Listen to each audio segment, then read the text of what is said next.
Great, thank you. Good afternoon, everybody. Again, my name is Brian Gladney. I am the FastLane branch chief located here in Region 4 in Atlanta, Georgia. Today, I'm going to go over a little bit of who we are and what we do in order to assist you in onboarding and becoming GSA contract holders. So FastLane, who is it and what do we do? So FastLane was designed primarily to assist any vendor onboarding and trying to get a GSA contract within an expedited manner. In most government contracts, that can take anywhere up to about 110 days. Well, what it is that we do is we try to expedite that process of reviewing all of your submitted documentation and providing you with a GSA contract within a period of about 30 to 45 days. What's the next important step in having a GSA contract? Well, it's maintaining that GSA contract. It's going to be to make sure that you have the most up-to-date information on GSA Advantage in our GSA e-library by way of modification. Well, we found a way to make sure that we expedite that process as well, cutting it down from anywhere of a month's period of time to about 24 to 48 hours. Now, with that 24 to 48 hours, as well as that 30 to 45 days, the important factor there is going to make sure that number one, all vendors are responsive to their GSA designated contract specialist or contracting officer. The other important thing is going to be making sure that all technical evaluations have been addressed, as well as any supportive documentation has been included. But we'll cover a little bit of those technical evaluations and the process and how to do that a little bit later on. But for the most part, what's the main purpose of what we seek to do is to ensure that our agency's customers have direct access to you all as vendors, have the most up-to-date information and technology. Next slide, please. So typically, as you come on to schedule, you'll have to designate what category your product or service may sit under. Well, those categories were formerly recognized as SIN numbers, as you see on screen, the 132 threes, 132 fours, and 132 eights.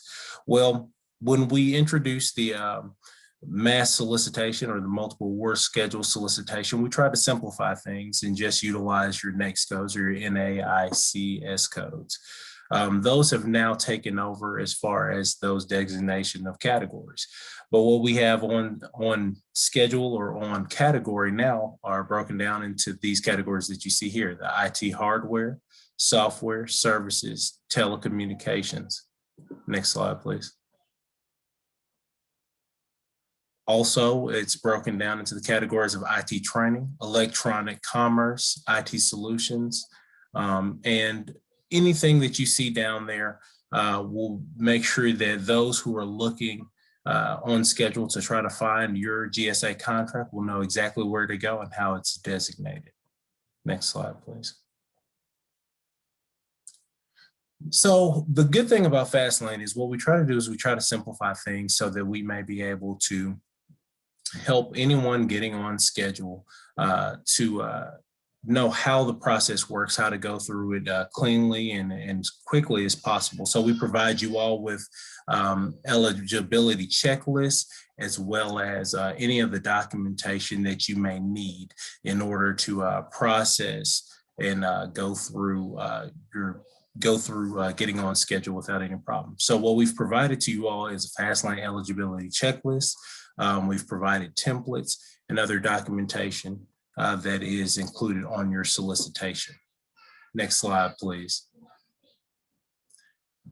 So here are a couple of the required documents that we ask for you to provide. We'll ask for agent authorization letters, letters of supply. So if there's anything that you all are offering from a service standpoint or a product standpoint that you do not manufacture or provide yourself, a letter of supply would be needed there.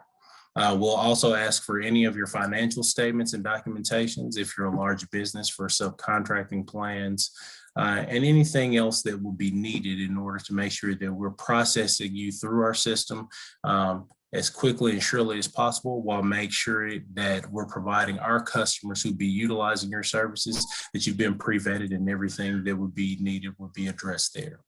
Next slide, please. So the technical evaluations I had spoken to earlier. What we'll cover in these next few slides are just some of the steps that need to be taken there as far as where you provide that documentation, how it would be uploaded, and everything that would be able to make sure that you would be good to go from there. Next slide, please. So for anything that would be cloud related, this information would be here. You would simply send an email with all of your supportive documentation, labeling basically what it is that you're capable of providing, all the ins and outs, anything that we would need to know in order to be able to justify that you're capable of providing that service.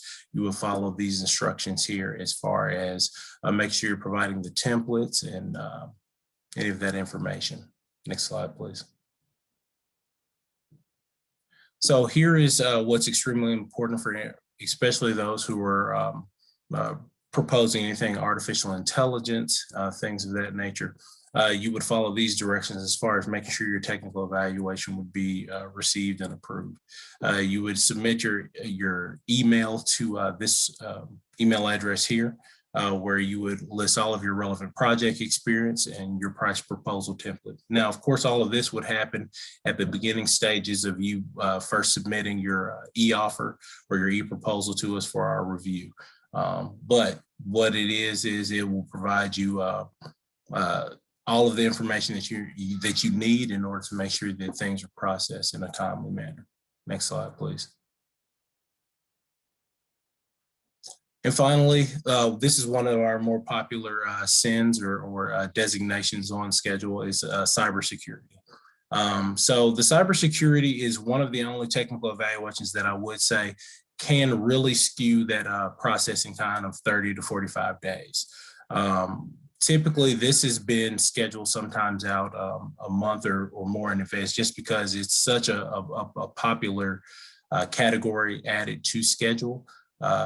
It will be a little bit more of a lengthy process. But the good news is once you've gone through this process and been approved, it will not hinder you from being able to participate at all on schedule. Any of these technical evaluations that may take a lengthy time, the best advice I can give is if you have any kind of IT professional services or products that you can provide under any of the other SINs, go throughout that through your contract, your initial e-offer submission standpoint, and then you can always add these things at a later date through those modifications I spoke to, whether it be additions, mods, deletions, mods, price revisions, any of that thing, any of those kind of actions would be able to be handled at a later point in time to make sure that your process is as expedited as much as possible. Next slide, please. So for the most part, your technical evaluation is going to always be something that you want to make sure that you provide as much information as possible. It's going to be able to provide you with the opportunity to give a full background of all of your eligibility, your capability, as well as be able to really kind of sound your horn, as they say. It gives us the background that's needed to make sure that we process everything within a expedited manner, as I mentioned before. Slide, please.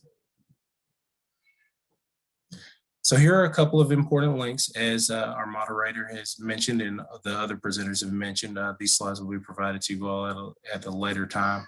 The posted solicitation that I had mentioned to you before, this is going to be your main go-to, is going to be what you need as far as from everything from a FAR standpoint, as well as a overall reference point, the reference sheet.